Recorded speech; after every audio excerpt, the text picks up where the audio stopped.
Okay, Torah concept, New Testament, put off anger. So Paul's exhortation in Colossians 3:8 resonates strongly with the Torah themes. While the Torah doesn't use the exact phrase put off anger, it repeatedly warns against destructive anger and prescribes practice that redirect it towards justice, mercy, and reconciliation. So the Torah parallels to putting off anger in Genesis 4, verses 6 through 7.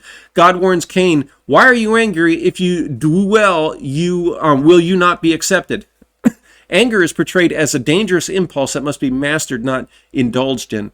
Next example, Leviticus 19:17-18. You shall not hate your brother in your heart. You shall not take vengeance or bear a grudge. So direct prohibition of harboring anger and resentment instead of loving your neighbor.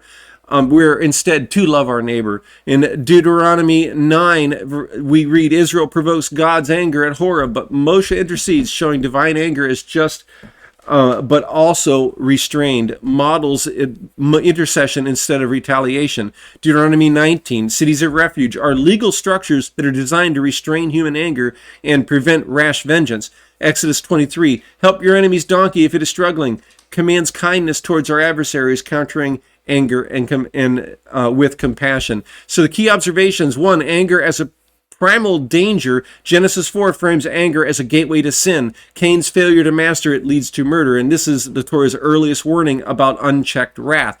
2, legal restraint of vengeance. Cities of refuge, like in Deuteronomy 19, are institutional safeguards against anger-driven retaliation. The Torah recognizes anger's destructive potential and builds systems to contain it.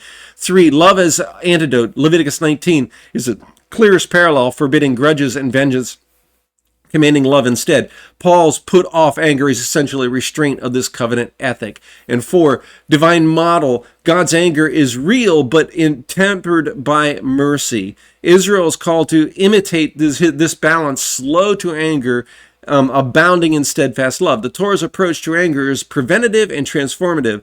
And in 5, preventative laws and rituals, cities of refuge, so forth, restraining anger before it erupts, transformative in the narrative like we see in Cain's example. So Paul's putting off anger is a Torah-shaped ethic. It echoes Genesis warning, Leviticus prohibition, and Deuteronomy's safeguards, but it frames them in a believer's new identity in Christ.